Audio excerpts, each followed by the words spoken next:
This is my student case study on Carol. This is for Module 8, Unit 2, Activity 2.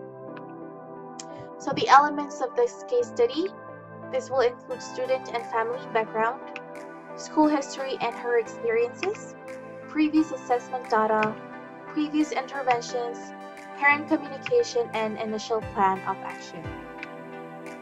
So this is Carol. She is 8 years old. She is a second grade EAL student from Shanghai, China. It's her second year in the school. She's the only child. Her parents have been divorced for less than a year. She lives with her mom, her pet cat. I had to include that because she brags about her cat more than she talks about her family. And she also lives with a house helper. Her mom is always on business trips, so her mom is always busy. She sees her dad on weekends.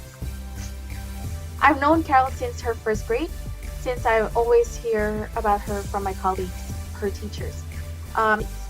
Although I wasn't her teacher back then, she always approached me with a smiley face and talked about random things like, Miss Francis, I have a colorful pen, like Miss Francis, my shoes are new, and other things, including her pet.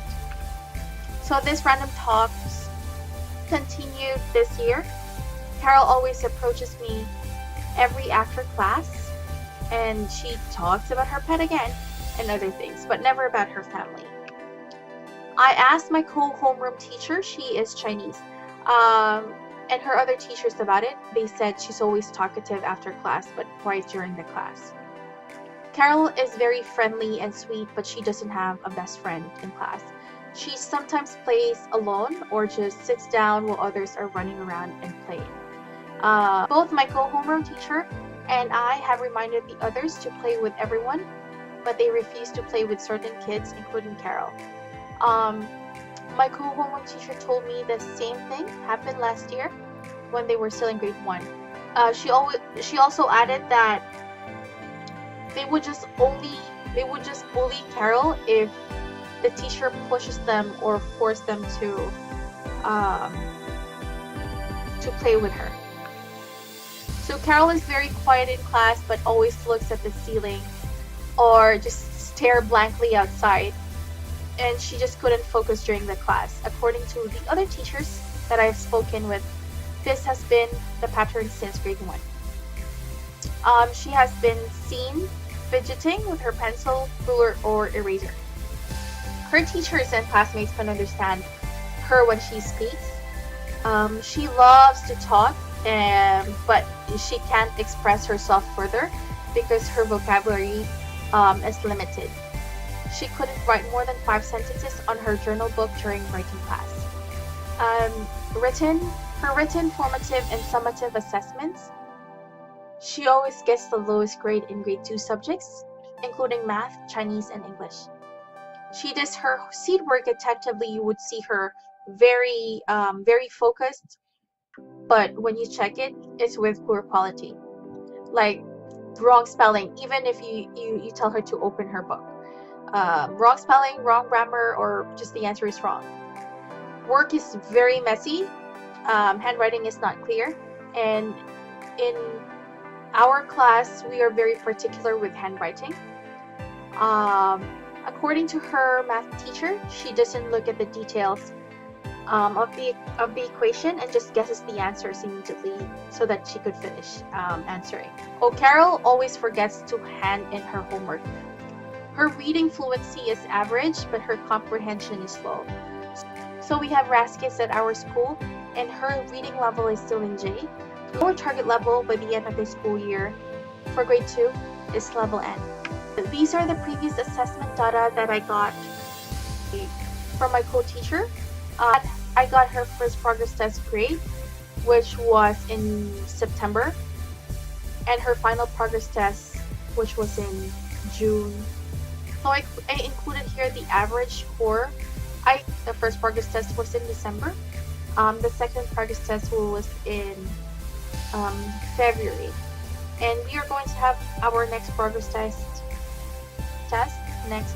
I realized that Cal is needy and she seeks attention. I always make sure I ask her how she is or if she's okay. She's always positive and she loves to hug me in return. I ask them to put their things in the middle to minimize fidgeting, just to be fair with other students as well. I try to play with her when I have time, especially when I'm on homeroom duty. Other students join us when they see us playing, so it's good to see that they are playing with Carol. I recently used name sticks to call them, so everyone, including Carol, is aware that, oh, Miss Frances is going to call me anytime, so I need to pay attention. I prepared a folder with adjectives, nouns, verbs, sight words, and high frequency words for them to look at during writing class. So they have the option to use it.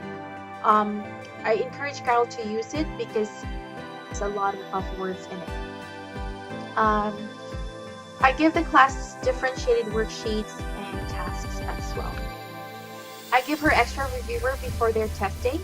She gets yellow reflection card every time she forgets to hand in her homework, and she does her homework during break time if she doesn't have her homework on that day. I ask her to do her seat work again during break time with my or co-home teacher's supervision. My co-teacher speaks to her and explains in Chinese.